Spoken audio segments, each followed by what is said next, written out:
Inside Eleven Show, saya memegang dua buah contoh Rubik yang bisa digunakan oleh teman-teman penyandang tunanetra tentunya. Dan di sini memang ada berbagai macam tipe yang disesuaikan. Ada yang timbul-timbul seperti ini, ya, bentuknya, shape-nya beda-beda.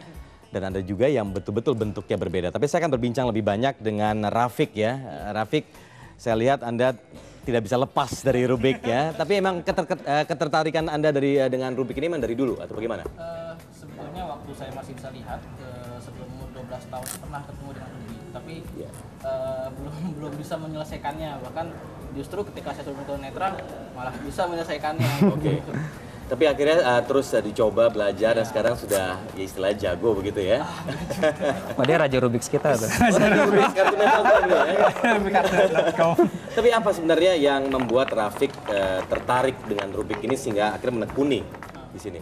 Ya, pada dasarnya memang rasa penasaran yang ingin saya lampiaskan dalam permainan Rubik ini, karena sebelum saya tahu caranya yang sebenarnya seperti apa, saya hanya modal nekat coba-coba sendiri. Tapi semakin coba semakin ingin tahu dan semakin penasaran. Akhirnya saya coba tekuni dan ternyata memang berhubung sudah ada juga yang aksesibel buat tunanetra, akhirnya saya semakin semangat untuk menyelesaikannya dan akhirnya sudah, ya alhamdulillah sudah bisa menyelesaikan beberapa Rubik gitu. Dengan cepat gitu ya. Cepat. Kurang dari 2 menit. Nah, Rafiq, mungkin Rafiq bisa ceritakan kepada pemirsa juga sebenarnya tipe-tipe apa saja dalam Rubik ini, Rubik Cubes ini yang bisa digunakan oleh tunanetra? Memang kalau untuk jenis Rubik memang banyak ya, terutama ada yang bentuk cube, kubus, kemudian ada yang piramid atau segitiga dan sebagainya. Cuman dari semua Rubik, untuk Rubik Cube itu masih bisa dimodifikasi untuk aksesibel. Tapi kalau tergantung Rubiknya juga, karena Rubik yang aksesibel adalah Rubik yang sudah dipasang label yang memiliki emboss kan, yang timbul seperti ini. Nah, untuk menempel label embossnya ini kan memerlukan ruas-ruas yang cukup luas gitu ya.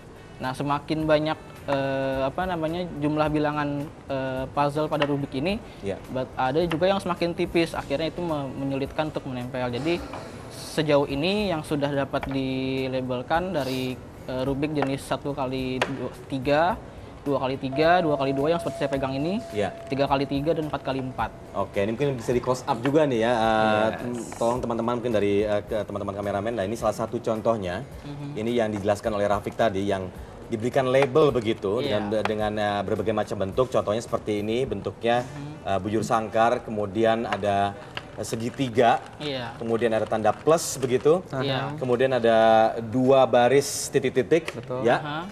Dan kemudian juga ada yang berwarna orange ini adalah bundar-bundar seperti itu. Jadi memudahkan mereka tentunya untuk langsung tahu begitu ya. Dan membedakan warna-warna yang ada di sisi itu. Betul, membedakan warna-warna yang ada di sisi itu. Dan juga satu lagi Rafiq bisa jelaskan nih, yang bentuknya berbeda ya. Ini ada yang bentuknya yang ada yang lebih panjang, tidak beraturan ya. Ada ya, tidak beraturan seperti ini, tidak simetris semuanya, tapi apa istilahnya ukurannya berbeda. Jadi ada yang lebih panjang, kemudian ada yang standar dan ada juga yang lebih tipis seperti ini. Sebetulnya untuk standarisasi itu sebetulnya berpatokan pada bentuk dari embossnya sendiri. Jadi untuk warna merah diwakili dengan bentuk plus, kemudian ini yang ini ya. Warna kuning itu untuk label yang terbaru ini seperti bentuk pil ya. Oh, yang baru itu pil, seperti yang kalau Anda pegang ya? Iya, kalau yang lama itu yang segitiga. Juga tuh, perbedaannya seperti apa?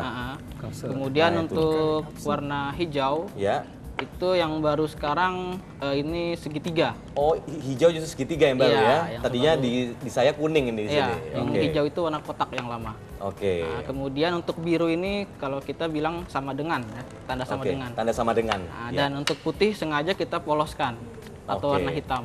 Atau warna hitam. Kita polos. Itu yang baru begitu ya? Iya, seperti itu. Tapi Rafiq, untuk mendapatkan Rubik-Rubik yang khusus buat tunanetra ini mudah atau tidak didapatkan? Untuk Rubiknya sendiri saya rasa tidak ya, karena karena ini sebenarnya Rubik yang dijual di mana saja gitu bisa. Karena ini kan hasil modifikasi. Modifikasi sendiri juga pun bisa begitu ya? Iya, tapi untuk penyediaan label memang kita punya kelompok klub Rubik tunanetra juga. Oh, begitu. Dan di situ kita ini bisa di luarnya mendapatkan kartunet.com ya? Iya, bisa ya, karena banyak juga teman-teman yang ikut klub tersebut untuk tunanetra. Oke, dan kira-kira sudah terkumpul berapa nih teman-teman yang tentunya tertarik untuk fokus di Cube ini, di Rubik Cube ini? Kalau untuk tunanetra yang hobi main cube, main Rubik itu untuk di Jakarta tidak kurang dari 20 orang.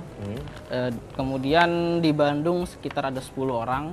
Dan baru kemarin di Makassar baru belajar lewat mobile, jadi baru mulai akan disebarkan di sana. Oke, tapi ini luar biasa. Jadi sudah mulai dari jaring-jaring sosial ya, dikerahkan begitu ya informasinya. Network kita gunakan maksimal. Dan ini sudah banyak pertanyaan belum nih Dimas? Sebenarnya bagi orang-orang yang belum tahu informasi banyak mengenai kartunet.com, lalu bagaimana untuk berkumpul dengan teman-teman juga, atau kemudian sharing, atau juga berbagi keahlian seperti ini. Itu bagaimana caranya? Nah, kalau misalnya itu bisa dengan beberapa jalur ya, kita di online kita bisa masuk ke www.kartunet.com. Terus juga Twitter kita juga ada di @kartunet, KARTUNET.